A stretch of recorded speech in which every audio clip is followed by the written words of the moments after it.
see, with opera, there is a language that is involved, a verbal language. And when we speak in sentences. We don't speak in syllables. So whatever we want to say, we have to somehow combine enough to make it a phrase. Depending on the state in which we're in, an emotional state, we are either very engaged, we will tend to speak faster, or we are more relaxed, and we will tend to speak slower.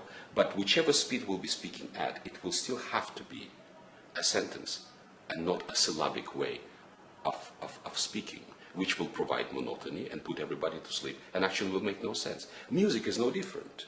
And so when the certain tempo comes to the point where one is no longer able to sing the text in sentences and they become syllabic, at that point it means that the tempo does not work. And so this is what happened. The idea of the speed with which lines will be sung or spoken or played, with the fact that they have to be, of course, the expression has to be very gravely profound.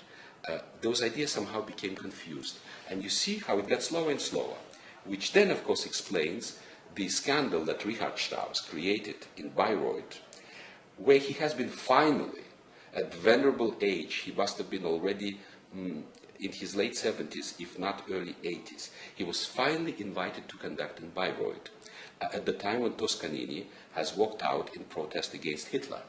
I believe that was 1934. I think that was the year of the festival. In any case, Toscanini cancelled Parsifal. Strauss came to take over. And so he conducted it, and he created absolute scandal with the tempi with which he actually conducted this music. Nobody expected anything like this. Nobody heard anything like this. He was viciously attacked. And there was some kind of a gathering going on. Again, he had to listen to the ideas that his tempi had nothing to do with Wagner, whatever, and to which he finally responded, and he said, "Is there anyone here who has been present during the first year of Parsifal?" And of course, none were there in 1882. He said, "I was there, and I was sitting next to my father, who was playing first horn in the Bayreuth Festival Orchestra, and I was sitting next to him, and every so often, a little door behind Levy, who was conducting it, would open up, and master himself would say, 'Levy, don't drag the tempo.' And he said, everything that happened to this music since then has been a travesty." You see, and then of course there are excerpts of Strauss conducting Parsifal that have been recorded and preserved. So it's not the whole thing, but it doesn't matter. It is the point of view which is very interesting, because we're now so far away from the time when this music had been conceived and had been created, that anything, absolutely anything and everything that brings us closer to that era, that helps us to understand with which ears the musicians and those who loved music and who had the privilege of experiencing for the first time this music that was so new at that time. Can you imagine if it is still new today, how new it must have been then? Anything that we can find is of great value. So to answer your question, how one goes about it, anything and everything that brings us closer to its roots.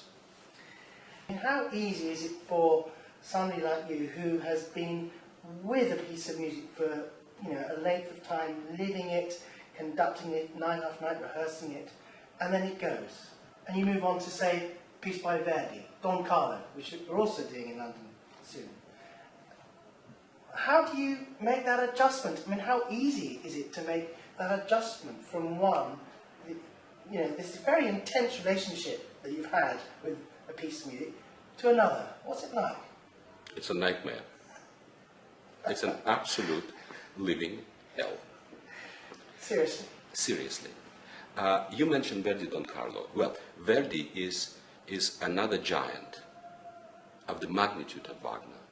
And Verdi means just as much to so many people as Wagner means to others. And it is a world of its own. It's equally important, it's equally complex. It's just as connected to its own time, its own place, its own mentality as Wagner is connected to his. And the same process has to repeat itself in the case of Verdi. or Mozart, or Brahms, or Mahler, or Tchaikovsky, or Shostakovich, or anybody else that we approach. And the greater the work of art that we are interpreting, the greater identification that we come to achieve with the composer's expression or with that particular work of art, the greater love that we have for it, the more difficult it is to move away from it, because in a way you don't want to. You want to continue to live in that world and not to move to the next one. The whole nervous system is protesting a violence that is being inflicted upon